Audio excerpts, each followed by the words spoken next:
The NHS is England's largest employer with around 1.38 million full-time equivalent staff as of late 2025, spanning hospitals, community services, ambulance trusts, plus commissioning and central NHS bodies. So today, I thought it would be fun to see how that's all allocated. This video will aim to break down the NHS into its various staff groups, including agenda for change and non-AFC roles. We'll look at the number of doctors, allied health professionals, clinical support staff, and admin staff, and show where they all sit in the system. All figures are drawn from the official statistics for NHS workforce data, ensuring the information is as up-to-date and as reliable as possible. I've used some additional sources for some of the video, but I will put the links for everything in the description. We will mostly be using full-time equivalent, as it gives a better idea of how much workload each section is conducting. Now, before we begin, I would humbly ask that if you haven't already subscribed, then please consider doing so now. These videos really seem to be helping a lot of our community, but the only way that we can grow is together. With that being said, sit back, relax, and let's take a deeper dive into the data.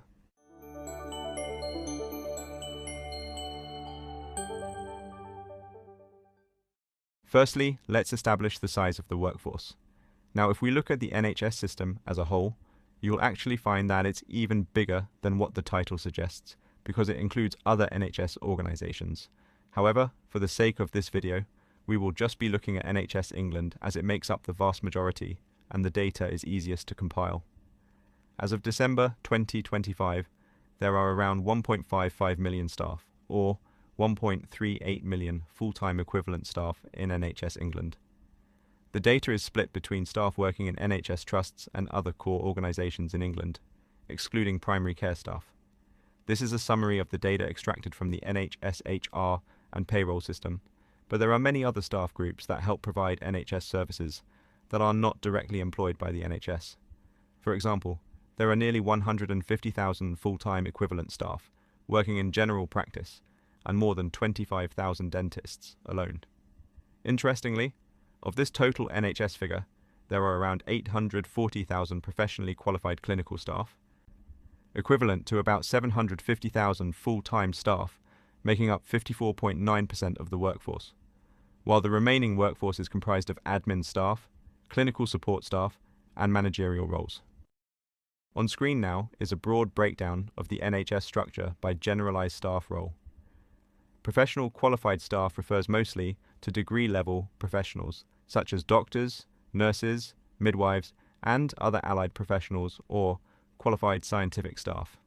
Support to clinical staff will be roles such as healthcare assistants, nursing associates, maternity support workers, ambulance technicians, healthcare science assistants, and so on.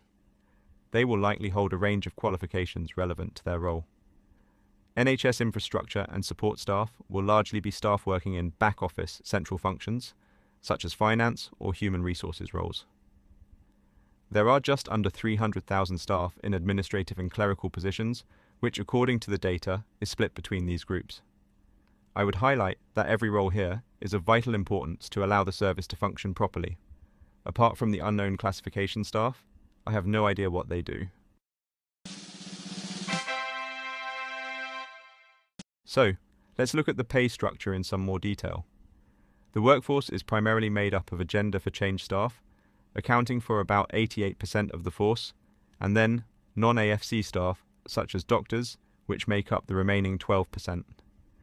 Now, I'm not going into much detail about what agenda for change means because I have already explained it in another video comparing NHS to UK wages, so feel free to check that out if you get time. Instead, we will just look at distribution from Band 1 to Band 9.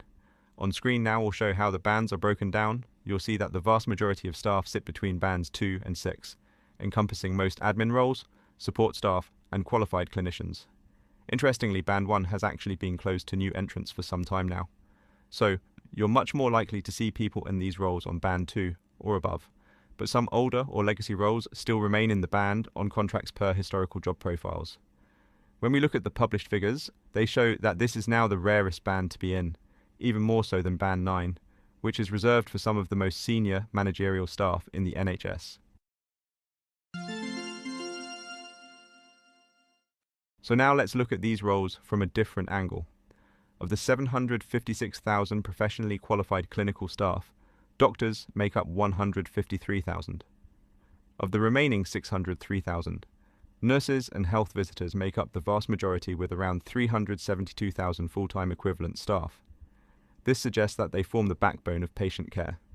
Then there are smaller subgroups like registered midwives and ambulance staff, accounting for 25,000 and 23,000 full-time staff respectively. We are also lucky to host an additional 400,000 staff in supporting roles such as ambulance technicians, HCAs, phlebotomists, etc. Now obviously we can't break down every role as there are just too many, but I'll show a couple of random agenda for change roles now just for fun.